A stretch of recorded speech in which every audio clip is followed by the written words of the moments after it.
جنات کے ایک گروہ اور اللہ کے ایک ولی کا قصہ۔ جنات کا ایک گروہ کئی جگہوں سے ہجرت کرنے کے بعد ایک جگہ سے گزر رہا تھا تو راستے میں ان کو ایک آواز نے رکنے پر مجبور کر دیا۔ اس گروہ میں ان کی بیویاں اور بچے بھی شامل تھے۔ ان کے بچے تو کھیل کود میں مصروف تھے اور ان کی بیویاں ان کا دھیان رکھ رہی تھیں، جبکہ ان کے مرد جنات راستہ بنا کر چل رہے تھے اور چلتے چلتے وہ رک گئے کیونکہ اس آواز میں بہت ہی زیادہ کشش تھی۔ یہ قرآن پاک کی تلاوت کی آواز تھی اور اس آواز نے ان جنات کے گروہ کو اپنی طرف متوجہ کیا۔ جب ان کے بزرگ جنات بڑھ کر اس آواز کی طرف بڑھنے لگے تو کیا دیکھتے ہیں کہ ایک بہت ہی پیاری داڑھی والے بزرگ قرآن پاک کی تلاوت کر رہے ہیں، مگر ان کے پورے کپڑوں پر خون ہی خون تھا اور چہرہ بھی خون سے آلودہ تھا اور جسم کے ہر حصے پر زخم کے نشان تھے۔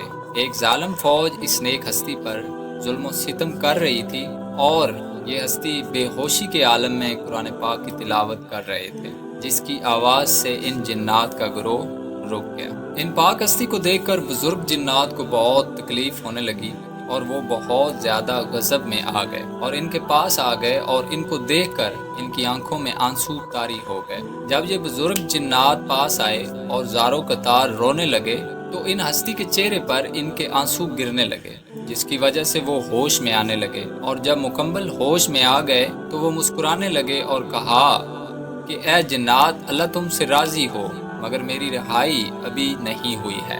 ابھی کچھ وقت اور یہاں رکنا ہوگا، مگر میں بہت خوش ہوں کہ اللہ کی یہ مخلوق میرے لیے روئی ہے۔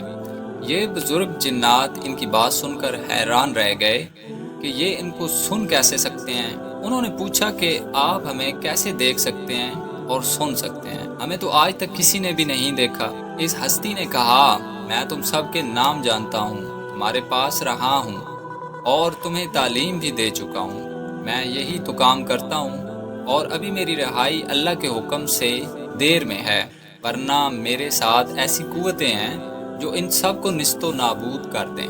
خیر، تم اب سب یہاں سے جاؤ اور میں تمہیں جلد ملنے آؤں گا۔ یہ سب سن کر وہ سارے جنات وہاں سے نکل پڑے اور ٹھیک 2 ماہ کے بعد یہی ہستی ان کے پاس تھی اور ان کا حلیہ بھی اب بہت مختلف تھا۔ لمبے گھنے بال تھے، چہرے پر نور تھا اور خوبصورت دستار پہنی ہوئی تھی۔ ان کے ارد گرد نور ہی نور تھا۔ وہ مسکرائے اور کہنے لگے کہ میری روح تو پرواز کر چکی ہے، کیونکہ انہوں نے مجھ پر بہت ہی زیادہ ظلم و ستم کیے تھے، مگر میں اب رہا ہو چکا ہوں اور آپ سب کے ساتھ ہوں، اور وہ جنات کے گروہ میں شامل ہو گئے۔